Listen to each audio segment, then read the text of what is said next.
জয় মা তারা। বন্ধুরা, আগের পর্বে আমরা তারাপীঠের ইতিহাস ও মাহাত্ম্য সম্পর্কে জেনেছিলাম। আজকের পর্বে জানব তারাপীঠে গিয়ে কিভাবে ভক্তরা পূজা করেন এবং দর্শনের সময় কোন বিষয়গুলোর প্রতি খেয়াল রাখেন।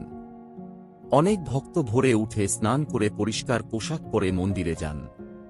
এটি সবার জন্য বাধ্যতামূলক নিয়ম নয়, তবে পরিচ্ছন্নতা ও শ্রদ্ধার প্রতীক হিসেবে অনেকেই এই রীতি অনুসরণ করেন।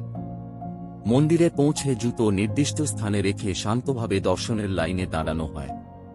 ভিড়ের সময় ধৈর্য রাখা এবং অন্য ভক্তদের সম্মান করা খুবই গুরুত্বপূর্ণ।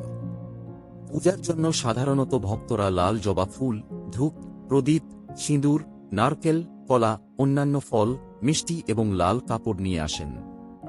তবে মনে রাখা দরকার, পূজার মূল বিষয় উপকরণের পরিমাণ নয়, ভক্তির আন্তরিকতা। মায়ের দর্শনের সময় অনেকেই চোখ বন্ধ করে নীরবে প্রার্থনা করেন। কেউ নিজের পরিবারের মঙ্গল কামনা করেন, কেউ সুস্বাস্থ্য, কেউ জীবনের কঠিন সময় অতিক্রম করার শক্তি চান। ভক্তদের বিশ্বাস, আন্তরিক প্রার্থনা মা তারা গ্রহণ করেন। এরপর অনেকে পুরোহিতের মাধ্যমে বিশেষ পূজা বা মানত পূরণ করেন। আবার অনেকেই শুধু ফুল অর্পণ করে প্রণাম করেন। উভয় পদ্ধতিই ভক্তির প্রকাশ। পূজা শেষ হলে প্রসাদ গ্রহণ করা হয়। অনেক ভক্ত মন্দির প্রদক্ষিণ করেন এবং কিছুক্ষণ নীরবে বসে ধ্যান বা জপ করেন।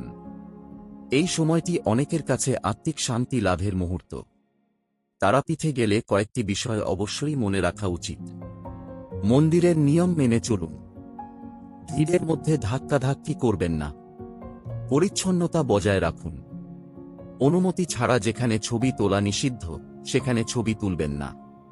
অন্য ভক্তদের প্রার্থনায় বিঘ্ন ঘটাবেন না। বন্ধুরা, পূজা শুধু একটি আচার নয়। অনেক ভক্তের কাছে এটি নিজের মনকে শান্ত করা, কৃতজ্ঞতা প্রকাশ করা এবং জীবনে সৎ পথে চলার অঙ্গীকার করার একটি সুযোগ। পরবর্তী পর্বে আমরা জানব কেন অমাবস্যা, কালী পূজা এবং অন্যান্য বিশেষ তিথিতে তারাপীঠে এত ভিড় হয় এবং সেই উৎসবগুলোর ধর্মীয় গুরুত্ব কী। জয় মা তারা।